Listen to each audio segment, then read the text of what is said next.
بسم اللہ الرحمن الرحیم۔ درود و سلام نبی دو جہاں صلی اللہ علیہ وسلم پر، جنہوں نے کفار مکہ کے ظلم و ستم کو برداشت کر کے صبر و تحمل کی ایک مثال قائم کر دی۔ السلام علیکم۔ ٹیچنگز آف اسلام کے ساتھ محمد اویس قاضی۔ آج ہم سیدنا صدیق اکبر رضی اللہ تعالی عنہ کے ان غلاموں کا تذکرہ کریں گے جن کو اسلام قبول کرنے کی وجہ سے سزائیں دی جاتی تھیں، اور آپ رضی اللہ تعالی عنہ نے ان کو اپنی ذاتی رقم سے خرید کر آزاد کر دیا۔ سب سے پہلے حضرت بلال رضی اللہ تعالی عنہ۔ آپ امیہ بن خلف کے غلام تھے اور ان سعادت مندوں میں سے ایک تھے جن کو بالکل ابتدا میں اسلام قبول کرنے کی توفیق عطا ہوئی۔ آپ کا مالک امیہ اسلام کا سخت دشمن تھا، اور وہ یہ کب برداشت کر سکتا تھا کہ اس کا اپنا زر خرید غلام اس کی مرضی کے بغیر اس کے بے شمار خداؤں کے خلاف علم بغاوت بلند کرے اور ایک خدا کی بندگی کا دم بھرے۔ اس کو جب معلوم ہوا کہ اس کا حبشی غلام مسلمان ہو گیا ہے تو غصہ سے اس کا خون کھولنے لگا۔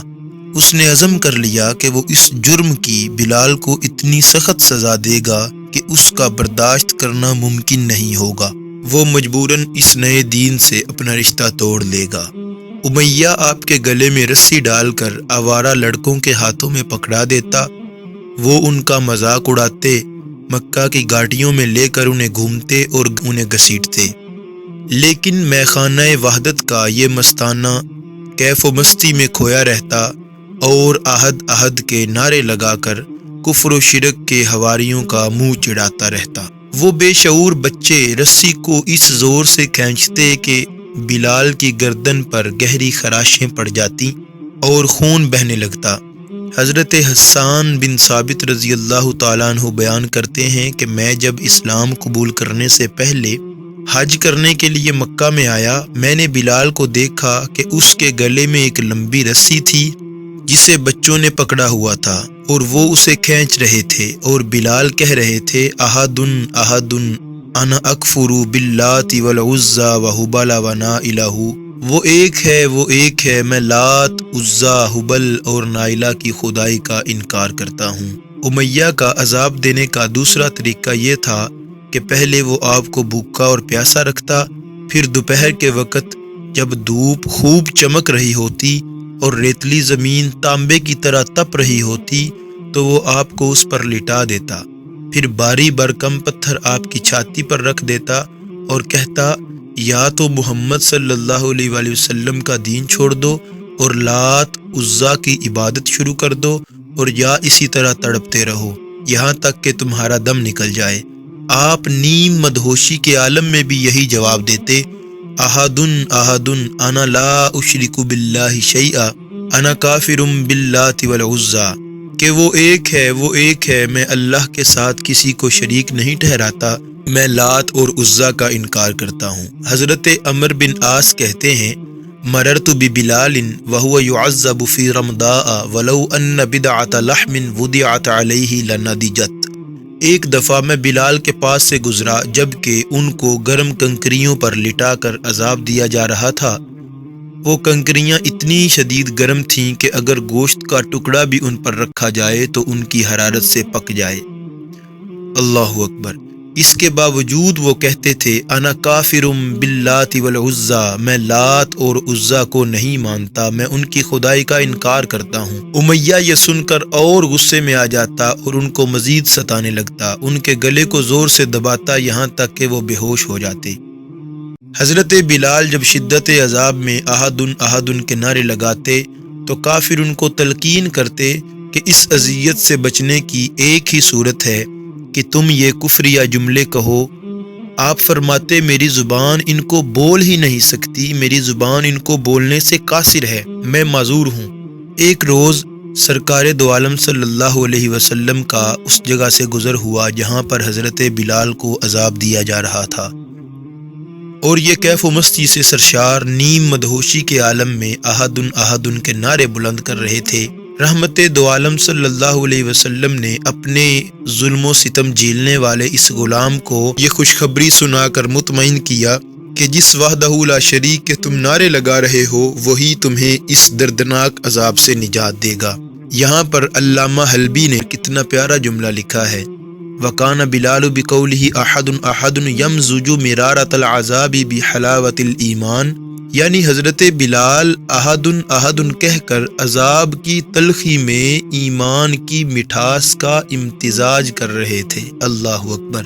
آخر اللہ تعالیٰ کے محبوب کی خوشخبری کے پورے ہونے کا وقت آ ہی گیا۔ ایک روز آگ کی طرح سلگتی ہوئی ریت پر آپ کو امیہ نے لٹایا ہوا تھا۔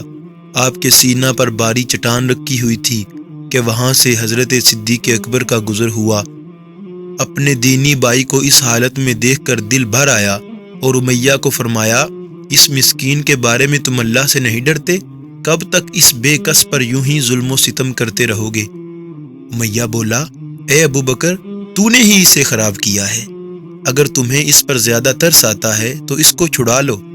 حضرت ابو بکر نے فرمایا، میرے پاس ایک حبشی غلام ہے جو اس سے مضبوط اور توانا ہے، ایسا کرو وہ تم لے لو اور یہ مجھے دے دو۔ امیہ نے کہا، مجھے یہ سودا منظور ہے۔ حضرت صدیق نے اپنا جوان اور صحت مند غلام امیہ کو دے دیا اور بلال رضی اللہ تعالیٰ عنہ کو خود لے لیا۔ پھر اسے اپنے محبوب کی بارگاہ حسن و جمال میں پیش کیا اور عرض کی، یا رسول اللہ، آپ کے روئے زیبا کے صدقے میں نے بلال کو آزاد کر دیا۔ حضرت سعید بن مسیب سے روایت ہے کہ حضرت ابو بکر نے بلال کے بدلے اپنا غلام امیہ کو دیا تھا۔ اس غلام کی قیمت کئی ہزار دینار تھی۔ وہ حضرت ابو بکر صدیق رضی اللہ تعالیٰ عنہ کے ایک کاروباری ادارے کا انچارج تھا۔ اتنا قیمتی غلام دے کر آپ نے ایک خستہ جان بلال کو لے لیا، کیونکہ ایمان اور عشق مصطفیٰ نے اس کو انمول بنا دیا تھا۔ جب مشرکین کو پتہ چلا کہ حضرت ابو بکر نے اتنی گراں قیمت ادا کر کے امیہ سے بلال کو خریدا ہے پھر اسے آزاد کر دیا ہے، تو یہ بات ان کو سمجھ میں نہ آئی اور حیرت کا اظہار کرنے لگے۔ ان میں سے ایک سیانے نے کہا کہ حیرت کی کوئی بات نہیں، بلال نے ابو بکر پر کوئی احسان کیا ہوگا، اس احسان کا بدلہ چکانے کے لیے ابو بکر نے اس گراں قیمت غلام کو خرید کر آزاد کر دیا ہوگا۔ اللہ تعالیٰ نے یہ آیت مبارکہ اتار کر اس غلط فہمی کی تردید فرمائی، وَمَا لِأَحَدٍ عِندَهُ مِن نِعْمَةٍ تُجْزَى إِلَّا ابْتِغَاءَ وَجْهِ رَبِّهِ الْأَعْلَى، اور اس پر کسی کا کوئی احسان نہیں جس کا بدلہ اسے دینا ہو سوائے اس کے کہ وہ اپنے برتر پروردگار کی خوشنودی کا طلبگار ہے۔ قربان جائے مصطفیٰ کریم کے ان جانثار غلاموں پر کہ اگر ان کے خلوص پر کوئی شک کرتا ہے تو اللہ تعالیٰ اپنے کلام ازلی سے ان کی نیت کے خلوص کی گواہی دے دیتا ہے، اور اس علیم بذات الصدور ذات کی شہادت کے بعد کسی اور گواہ کی ضرورت ہی نہیں رہتی۔ دوسرا نام حضرت حمامہ رضی اللہ تعالی عنہ کا ہے۔ یہ حضرت بلال کی والدہ تھیں، یہ بھی مشرف با اسلام ہوئی تھیں۔ ان کو بھی اس جرم میں ان کا کافر مالک طرح طرح کی سزائیں دیتا تھا اور اذیتیں پہنچایا کرتا تھا۔ انہیں بھی حضرت صدیق اکبر نے خرید کر ان کے سنگ دل اور مشرک آقا کے چنگل سے رہائی دلوائی۔ تیسرا نام حضرت عامر بن فہیرہ کا ہے۔ یہ بنی تیم قبیلے کے ایک شخص کے غلام تھے۔ حضرت عامر بن فہیرہ نے جب اسلام قبول کیا تو ان کے مالک نے اس وجہ سے ان کو بہت دکھ پہنچایا اور اتنا تشدد کیا کہ ان پر غشی طاری ہو جاتی اور انہیں پتہ ہی نہ چلتا کہ اس بے ہوشی کے عالم میں ان کی زبان سے کیا نکل رہا ہے۔ بعد میں یہ حضرت صدیق اکبر کے وہ قابل اعتماد غلام بنے کہ جب حضور صلی اللہ علیہ وآلہ وسلم نے ہجرت کے سفر میں غار ثور میں قیام فرمایا تو یہ ریوڑ لے کر شام کو غار کے قریب پہنچ جاتے اور دودھ دہ کر پیش کیا کرتے تھے۔ مزید اس طرح کی ویڈیوز دیکھنے کے لیے ہمارے ساتھ جڑے رہیے۔ والسلام۔